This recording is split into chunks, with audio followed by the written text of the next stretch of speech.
Урматтуу калайык калк, мен силерге Садыр Нуркожоевичтин 2017-жылы тергөө абагында жатып, август айында жалпы элге жиберген кайрылуусун жарыя кылам.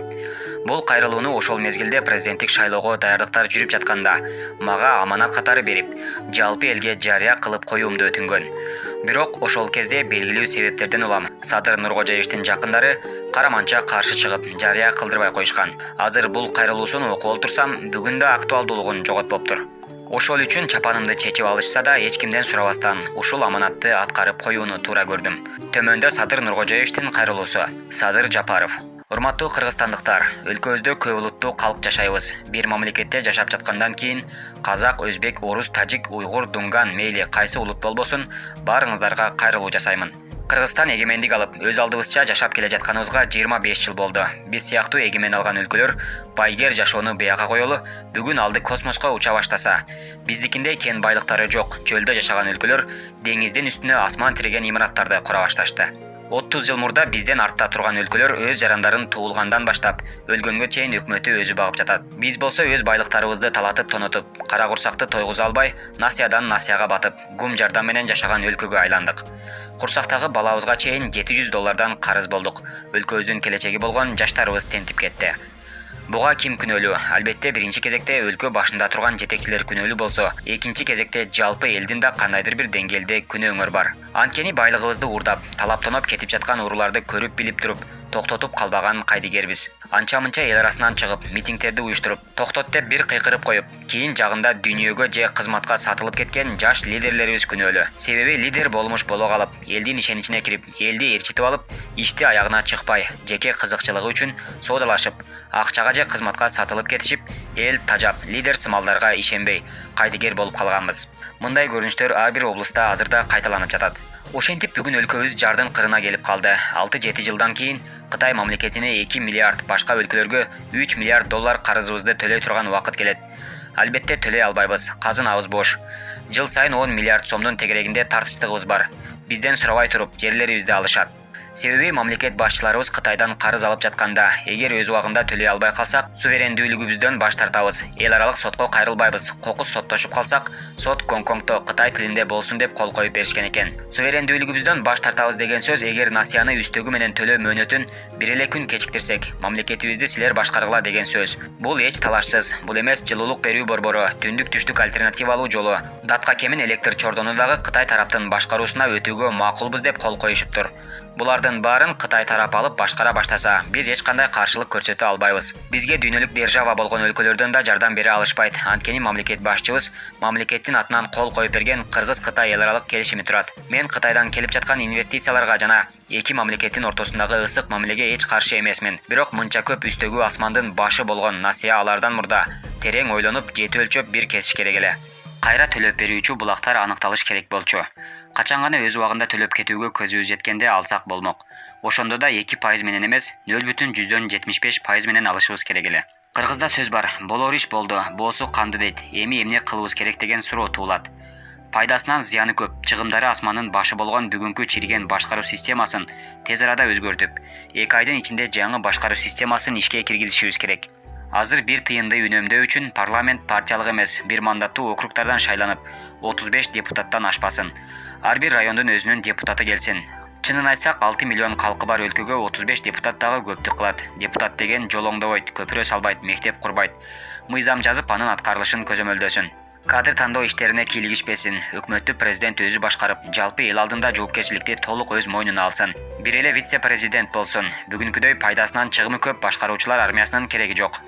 Жыл сайын бир жолу жалпы элдик курултай чогулуп, президент менен парламенттин жылдык отчетторун алып, иштерине баа берип, президент менен парламенттин ишине канааттанбаса, ошол эле замат отставкага кетирип, жаңы шайлоолор болуп турсун.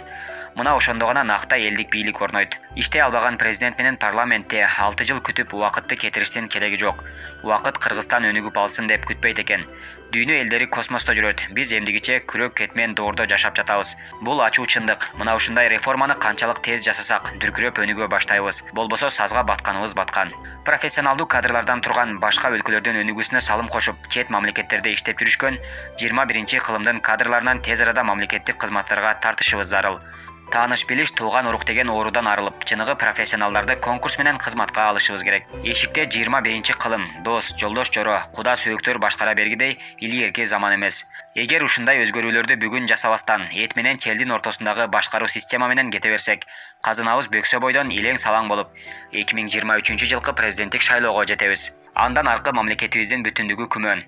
Ошондуктан бүгүнкү өтүп жаткан ар бир күнүбүз кылымга тете болуп турат десем, эч жаңылышпаймын.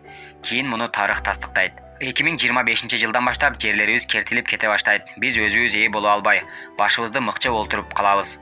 Көзү ачыктык кылбайын, бирок мен муну теше көрүп турам. Бул кылтактан чыгып кетүүгө бүгүн чара көрбөсөк, кийин миң аракет кылсак да кеч болуп калат. Система алмашкандан кийин 2 айдын ичинде коррупцияны жок кылабыз. Коррупция менен күрөшүп, ага убакыт, нерв коротуп кереги жок. Анын тамырын талкалайбыз. Баш көтөргүс болот. Коррупцияны жок кылууда тандалма болбойт. Тууганчылык, жердешчилик, тааныш билиштик деген маселе өтпөйт. Өлкөдө адилеттүүлүк менен мыйзамдуулукту катуу жана бекем орнотобуз. Президенттен баштап жөнөкөй жарандарга чейин мыйзамдар бирдей иштейт. 2 жылда республикалык казынаны 5 эсеге өстүрүп, тентип кеткен 1 миллион мигранттарыбызды чет өлкөлөрдө туалет тазалатпай, улуу сөздө уят жок, ошол өлкөнүн абышка кемпирлеринин бок сийдигин жуудурбай кайтарып келебиз. Ар бирин ата-эне бала чакасынын маңдайында иш менен камсыз кылып, ар бир кыргызстандык үй бүлөнү байгерчилик жашоого жеткирип, күчтүү мамлекетке айланабыз. Буга акылыбыз да күчүбүз да жетет, мамлекетибиздин мүмкүнчүлүгү да бар. Буларды аткарууда президент болгон адамда эрк менен адилеттүүлүк гана болуш керек экен. Өлкөнүн өнүгүүсү президенттен гана көз каранды экенине 15 жылдан бери саясатта жүрүп, толук көзүм жетти. Болгонун написин тыйып, таза иштеш керек экен. Казынаны 2 жылда кантип 5 эсеге өстүрөбүз? Анын жолдорун азырынча айтпай турайын. Себеби бүгүн душмандарым чачымдан көп болсо, эртең 2 эсеге көбөйөт. Анткени бардыгы ар кайсы киреше булактарды, кен байлыктарыбызды митек куртай соруп олтурушат. Баарын ээлеп алышкан. Чыныгы реформаларды жасасак, алар киреше булактарынан айрылышат. Жаратылышыбызды талкалабай эле 1-2 жылда экономикалык абалыбызды көтөрүп кетчү 3-4 кирешелүү долбоорлор бар. Эгер баарыңар колдоп турсаңар, ошол долбоорлорду токтоосуз, эч кылчактабастан ишке ашырабыз. Жогоруда айткан өзгөрүүлөрдү бүгүн жасап, долбоорлорду ишке ашырсак, анда 2025 жылы бардык сырткы карыздарды өз убагында төлөп салууга жана мамлекеттик кызматкерлердин айлыгын, пенсия пособияларды 2-3 эсеге көтөрүүгө мүмкүнчүлүк бар. 2-3 эсе көтөрүүгө мүмкүнчүлүгүбүз пайда болот. Элдин жашоосу дароо оңоло баштайт. Менин ушул кайрылуумдан кийин экономист-финансисттер 2 жылда бюджетти 5 эсеге көтөрүүгө, мигранттардын баарын кайтарып келүүгө мүмкүн эмес деп чыгышат. Албетте мүмкүн. Эгер жалпы эл ички жана сырткы душмандардан коргоп турсаңар, мунун баарын ишке ашырып, экономикалык чудо жасасак болот. Дагы бир жолу кайталайм, эгер жалпы эл кайдыгер болбой, ар бир жасап жаткан өзгөрүүлөрдү жана жаңы долбоорлорду ишке ашырууда моралдык жактан колдоп коштоп турсаңар, 2 жылда өлкөбүз өнүгүү жолуна түшүп, 7-8 жылдан кийин насыя алган эмес, насыя бере турган мамлекетке айланабыз. Буга толук көзүм жетет. Көзүм жетпесе айтпайт элем. Кандай колдооңор керек болот? Мисалы, мамлекеттин пайдасына ар кандай долбоорлор менен иш баштасаң, ал иште митек курттардын кызыкчылыгына каршы келип калышы мүмкүн. Анда алар ар кандай каршылыктарды жаратып, элге арам акчаларын төлөп берип, көчөгө чыгарып тоскоолдук жаратышат.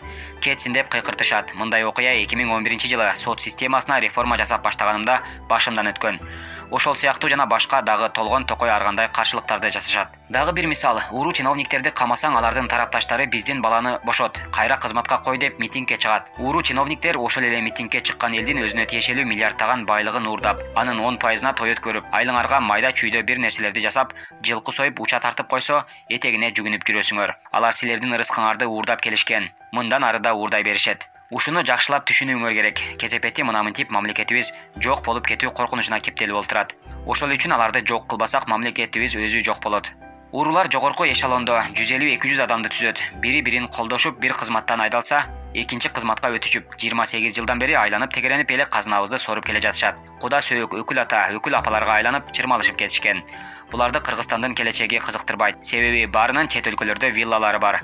Коркунуч жаралганда чет өлкөлөргө чыгып кетишет. Коркунуч бүткөндө кайра келип, баягы эле майлуу кызматтарга орношуп, мамлекетти сора беришет. Буга 2 жолку революцияда күбө болдук. Башкаруу системабызды тезинен түп тамырынан бери реформалап, булардан тазаланбасак, жакшы жашоо, күчтүү мамлекет түшүңөргө да кирбесин. Бир коррупционерди камап койсо эле коррупциядан арылабыз деген бул жомок. Башкаруу системабыз өзү коррупциялашкан. Ошол үчүн жалпы коррупциялык системадан мамлекетибизди кутултуу үчүн Жалпыңардан моралдык колдооңор керек болот. Эгер бийлик башына келип ушуларды 2 жылда жасай албасам, анда креслодо тырышып олтурбастан элди аянтка өзүм чогултуп, чогулган элдин алдында кечирим сурап, башымды балтага коюп бергенге даярмын деп ант беремин. Элим жана мамлекетим үчүн башымды канжыгага байладым. Текеберлик кылгандай болбоюн. Бүгүн мен силердин колдооңорго муктаж эмесмин. Мамлекетибизди сактап калыш үчүн ар бириңер өзүңөрдү өзүңөр колдоого муктажсыңар. Бүгүнкү күндүн ачуу чындыгы ушундай. Бүгүн президент болом деп жулунгандардын көбү мамлекетибизге чыккынчылык кылгандар. 15 жылдан бери саясатта жүрүп, алардын баарын ичинен билип калдым. Ошол үчүн мени президенттик шайлоого катыштырбай, түрмөдө кармап жатышат. Азыр мени баатырга, улуу инсандарыбызга теңеген сөздөрүңөрдү угуп жатам.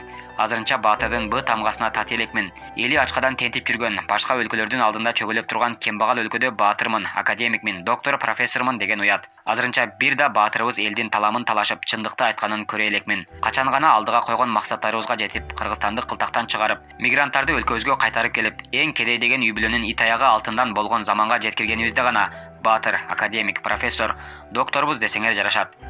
Азырынча ушундай наамдарды айтуудан уялышыбыз керек.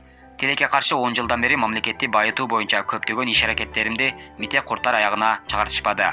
Жалгыз болуп калдым. Саясатчылар эле эмес, жалпы эл да бүгүнкү күнгө чейин колдой албай турасыңар. Башка жакта айтпай эле коеюн. Бир эле Кумтордон 1000 тонна алтын чыгарып кетишти. 50 миллиард долларды түзөт. Бул сумма өзүбүздө калганда Кыргызстанды дүйнөдөгү эң алдыңкы мамлекеттердин катарына эбак эле кошуп коймокпуз.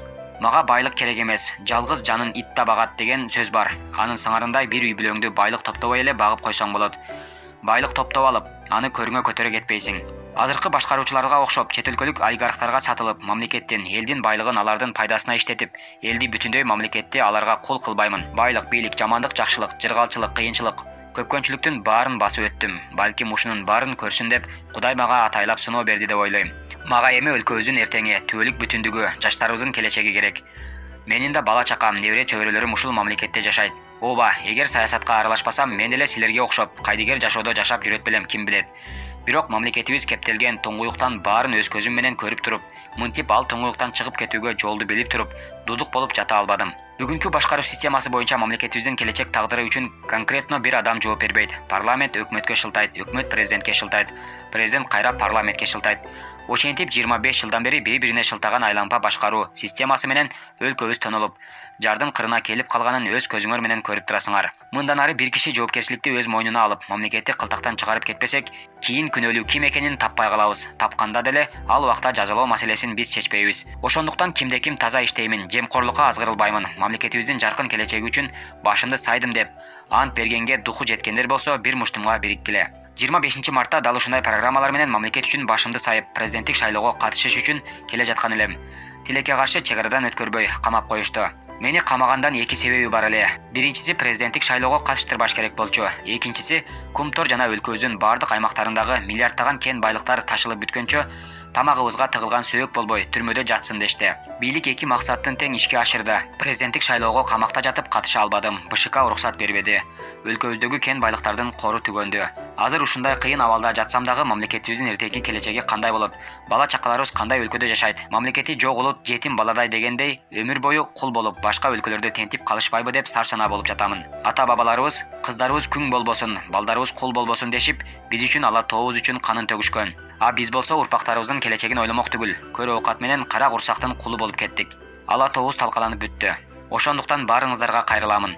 Мейли ким болбо, милициясыңбы, аскерсиңби, мугалимсиңби, дарыгерсиңби же карапайым калксыңбы, менин башыма балта тийбесе болду деп жата бербестен, улутуңарга карабай, бир жакадан баш, бир жеңден кол чыгарып, терең ойлоңула. Эртеби кечпи ар бириңердин башыңарга балта тиет. Анткени Кыргызстанда баарыңардын бала чака, небере чөбөрөңөр жашап жатышат. Мындан ары да жашайт. Өзүңөргө баары бир болсо, ошолордун келечек жашоосу үчүн баш көтөрүп койгула. Бир кишинин колунан эч нерсе келбейт экен. Көп түкүрсө көл болот дейт. Кеч болуп кала электе мамлекетибиздин бүтүндүгү үчүн, урпактардын келечеги үчүн ар бириңер алдын ала кам көргүлө демекчимин.